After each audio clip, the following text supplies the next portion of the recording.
ഹൃദയമിടിപ്പിനെയും സിരകളിലെ അഡ്രിനാലിനെയും തിളപ്പിച്ചൊരു മത്സരം. വാങ്കഡയിൽ ഇന്ത്യൻ പവറും English ഫൈറ്റിങ്ങും കൊമ്പുകോർത്തപ്പോൾ cricket പ്രേമികൾക്ക് ലഭിച്ചത് ഒരു ഒന്നൊന്നര മത്സരം. ഫൈനൽ ഉറപ്പിച്ചിരിക്കവേ മുന്നിൽ ജേക്കബ് ബഥൽ എന്ന ഹെർക്കുലീസ് തീർത്ത വെല്ലുവിളിയും കടന്ന് ഇന്ത്യ ഇതാ ഫൈനലിലേക്ക് മാർച്ച് ചെയ്യുന്നു. സമ്മർദ്ദത്തിലും മുട്ടിവിറക്കാതെ ബാറ്റെന്തിയ സഞ്ജു സാംസണും കണ്ണു തെറ്റാത്ത ഫീൽഡ് ചെയ്ത അക്സർ പട്ടേലിനും ഡെത്ത് ഓവറുകളിൽ അളവുകൾ തെറ്റാതിരുന്ന ബോളർമാർക്കും ആർത്തുവിളിച്ച വാങ്കഡയുടെ നീലക്കടലിനും നന്ദി. ഒരു മത്സരമകലെ കുട്ടി ക്രിക്കറ്റിൻ്റെ കനകകിരീടം വീണ്ടും ഇന്ത്യയെ നോക്കി ചിരിക്കുന്നുണ്ട്. വാങ്കഡയിലെ നീലരാത്രിയിൽ നാം കണ്ടത് എന്തൊക്കെയാണ്? ഒന്ന് റീവൈൻഡ് ചെയ്യാം.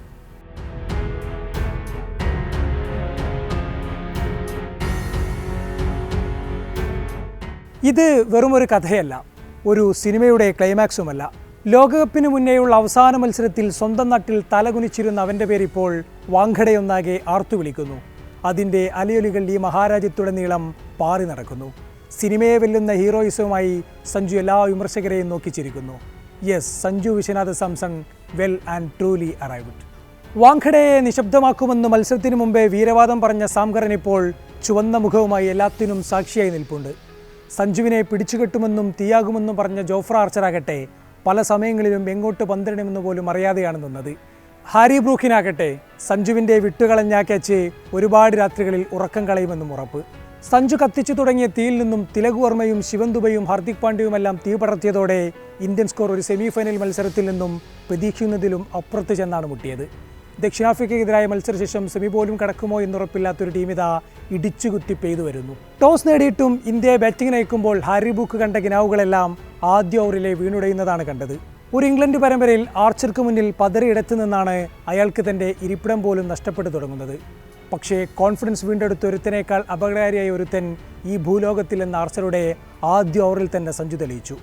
മൂന്നാം പന്തിൽ ആർച്ചറെ ബൗണ്ടറി അടിച്ചു തുടങ്ങിയ സഞ്ജു നാലാം പന്തിൽ ആർച്ചർക്ക് നേരെ ഒരു സിക്സർ മുതിർത്തു. ബാക്ക് ഫുട്ടിലേക്ക് ഇറങ്ങിയുള്ള ആ സിക്സർ ജോഫ്ര ആർച്ചർ പഠിച്ചു വന്ന പാഠങ്ങളെയെല്ലാം തെറ്റിക്കാൻ പോന്നതായിരുന്നു. പിന്നാലെ ബ്രൂക്ക് അഭിഷേകിനെ പിടിക്കാനായി തൻ്റെ വജ്രായുധമായ വിൽ ജാക്സനെ അയക്കുന്നു. 2 ബൗണ്ടറികൾ അടിച്ചു തുടങ്ങിയ അഭിഷേകാകട്ടെ ഫിൽ സോൾട്ടിന് പിടികൊടുത്ത് തിരിഞ്ഞു നടന്നു. പിന്നാലെ അടുത്ത ഓവർ കൂടി ആർച്ചറെ ഏൽപ്പിച്ച് ഇംഗ്ലീഷ് ക്യാപ്റ്റൻ സഞ്ജുവിൻ്റെ വിക്കറ്റ് തന്നെയാണ് ഉന്നമെന്ന് വീണ്ടും പറയാതെ പറഞ്ഞു. പക്ഷേ ഇക്കുറിയും ആർച്ചറെ ബൗണ്ടറിയോടെ തന്നെയാണ് സഞ്ജു സ്വീകരിച്ചത്. ഒരുപക്ഷെ ഈ മത്സരത്തിൻ്റെ ഗതി തീരുമാനിക്കപ്പെട്ടത് അടുത്ത പന്തിലായിരുന്നു. ബൗണ്ടറിയുടെ കോൺഫിഡൻസിൽ ഏരിയൽ ഡ്രൈവിന് ശ്രമിച്ച സഞ്ജുവിനെ തെറ്റിയതാണ്. പക്ഷേ English captain Harry Brook mid വിക്കറ്റിൽ അവിശ്വസനീയമാം വിധം അത് കൈവിടുന്നു. ജീവൻ വീണ് കിട്ടിയ സഞ്ജു പിന്നെ ഒരു അവസരവും ഇംഗ്ലീഷ് ബോളർമാർക്ക് നൽകിയില്ല. ആർച്ചറുടെ സ്ലോ ഓവർ ബോളിനെതിരെ അതേ ഓവറിൽ ഒരു പുൾ ഷോട്ട്, അതേ ഓവറിൽ തന്നെ ഒരു ബൗണ്ടറിയും പായിച്ചുകൊണ്ട് സഞ്ജു സാംസൺ വീണ്ടും പ്രഖ്യാപിച്ചു, ഇന്നും എൻ്റെ ദിവസം തന്നെയാണ്. ജോഫ്ര ആർച്ചർ തൻ്റെ അന്ധകനാണെന്ന ധാരണയെ കൂടി സഞ്ജു പൊളിച്ചെടുക്കുന്ന ചിത്രങ്ങൾ. പിന്നാലെ കൂട്ടായെത്തി ഇഷാൻ കിഷനും അടിച്ചു തുടങ്ങിയതോടെ ഇന്ത്യൻ സ്കോർ ബോർഡിൽ അക്കങ്ങൾ മാറിമറിഞ്ഞുകൊണ്ടിരുന്നു. ഇംഗ്ലീഷ് ക്യാപ്റ്റൻ മാറി മാറി അയച്ചവരെല്ലാം തല്ലുകൊണ്ട് പരുങ്ങുന്ന ചിത്രങ്ങൾ. ഓവർട്ടനും സാംകറിനും തല്ലുകൊണ്ട് പരുങ്ങിയതോടെ ആദിൽ റഷീദിന് പന്ത് നീട്ടിയതോടെ തെല്ലുന്ന റൺ റേറ്റ് അടങ്ങി. പക്ഷേ ലിയാം ഡോസനെയും സാംകറിനെയും സഞ്ജു കിഷനും ചേർന്ന് വീണ്ടും അടിച്ചു പരത്തി തുടങ്ങി. സഞ്ജുവിൻ്റെ ഓരോ ഷോട്ടിലും ക്യാമറകൾ സൂം ചെയ്തത് ഹാരി ബ്രൂക്കിൻ്റെ മുഖത്തേക്കായിരുന്നു. ഒരു പന്തും ഒരു ബൗളറും പിന്നീട് ഇന്ത്യക്ക് ഒരു വിഷയമേ ആയില്ല. ഇഷാൻ കിഷന് ശേഷം ശിവൻ ദുബെക്ക് സ്ഥാനം കയറ്റം നൽകി ഇന്ത്യൻ ടീം പ്രഖ്യാപിച്ചത് ഒരു പടുകൂറ്റൻ സ്കോർ തന്നെയാണ്. സഞ്ജുവിനൊപ്പം ദുബെ കൂടി അടിച്ചു തുടങ്ങിയതോടെ ഈ സ്കോർ ചെന്നു നിൽക്കുക 200 മുകളിലേക്കാണെന്ന് ഉറപ്പായിരുന്നു. അതെത്ര വരെ പോകുമെന്ന കാത്തിരിപ്പ് മാത്രമായിരുന്നു പിന്നീടുണ്ടായിരുന്നത്.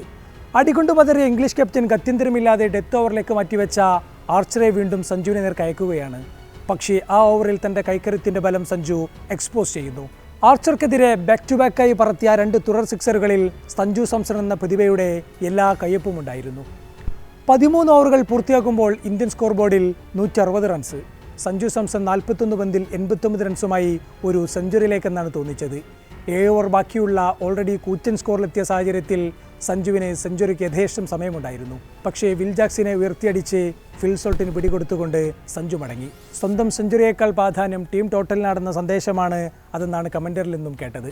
പിന്നെയുള്ള ജോലികൾ ഹാർദിക് പാണ്ഡ്യയും തിലക് വർമ്മയും കൂടി ചേർന്ന് ചെയ്തു. ഒടുവിൽ ഇന്ത്യൻ സ്കോർ മുട്ടിനിന്നത് 253. കൊള്ളാവുന്ന ഒരു ബൗളിംഗ് ലൈനപ്പില്ലാതെ വന്ന ഇംഗ്ലണ്ടിനെ ഇന്ത്യ അക്ഷരാർത്ഥത്തിൽ തരിപ്പണമാക്കി കളഞ്ഞു. ഇന്ത്യയുടെ ഈ പടുകൂറ്റൻ സ്കോറിന് ഇംഗ്ലീഷുകാർ എന്ത് മറുപടി നൽകും? അതറിയാനുള്ള കാത്തിരിപ്പ് മാത്രമായിരുന്നു പിന്നീട്. ടൂർണമെൻറ്റിൽ ഉടനീളം മോശം ഫോമിലുള്ള ജോസ് ബട്ട്ലറിലേക്കാണ് കണ്ണുകളെല്ലാം നീണ്ടത്. കാരണം ഈ മല കയറണമെങ്കിൽ അയാളുടെ ബാറ്റ് കനിയണമെന്ന് എല്ലാവർക്കും ഉറപ്പായിരുന്നു. പക്ഷേ ഓപ്പണിംഗിൽ നിന്നും ഇംഗ്ലണ്ടിന് ലഭിച്ചത് നനഞ്ഞ തുടക്കം. ഫിൽ സോൾട്ട് വീണ്ടും ആദ്യമേ മടങ്ങി. പിന്നാലെ ബുംറയുടെ പന്തിൽ ഉയർത്തിയടിച്ച ക്യാപ്റ്റൻ ഹാരി ബ്രൂക്കിനെ പിറകിലോട്ടോടി അക്സർ പട്ടേൽ ഒരു തകർപ്പൻ ക്യാച്ചെടുത്തു.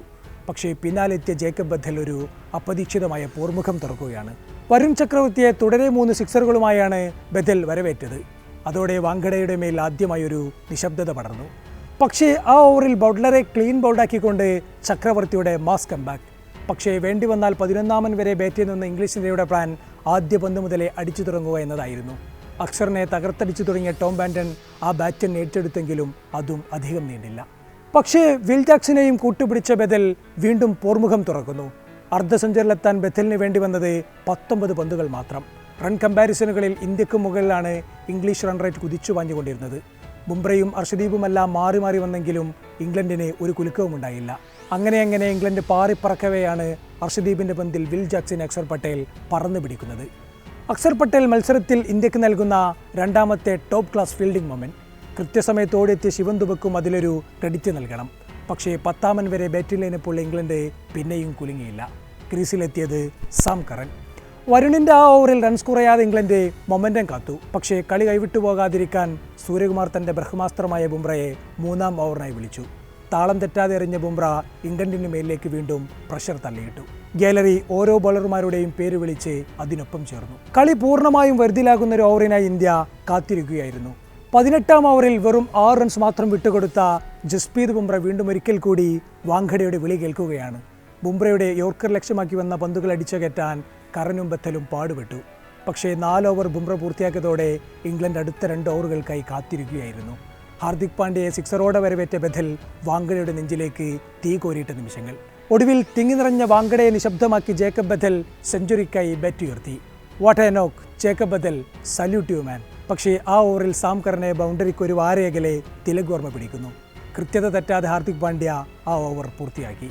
ആദ്യ പന്തിൽ 6 കൺസീഡ് ചെയ്തിട്ടും ആ ഓവറിൽ പാണ്ഡ്യ വിട്ടുകൊടുത്തത് വെറും 9 റൺസ് മാത്രം. ഒടുവിൽ 6 പന്തിൽ 30 റൺസ് എന്ന മാനുഷിക ലക്ഷ്യം ബഥലിന് മുന്നിൽ തെളിഞ്ഞു. കാര്യമായൊരു പിന്തുണ പോലും ഇല്ലാതിരുന്നൊരു മത്സരത്തിൽ അയാൾക്ക് ഇനിയും ചെയ്യുന്നതിന് ഒരു പരിധിയുണ്ടല്ലോ. അപ്രതീക്ഷിതമായൊരു പോരാട്ടം നൽകി റണ്ണൌട്ടായി ബഥൽ മടങ്ങുമ്പോൾ വാങ്കഡ അയാൾക്കായി എണീറ്റ് നിന്ന് കൈയടിച്ചു. വാങ്കഡയുടെ ഹൃദയത്തിലേക്ക് പിന്നെയും 2 സിക്സറുകൾ പറന്നിറങ്ങിയെങ്കിലും അപ്പോഴേക്കും വിജയം ഇന്ത്യൻ തീരത്തോട് അടുത്തിരുന്നു. യെസ്, ഇന്ത്യ മഹാരാജ്യം വീണ്ടും ഒരു ക്രിക്കറ്റ് ലോക കിരീടം കൂടി കിനാവ് കണ്ട് ഉറങ്ങാൻ കിടക്കുകയാണ്.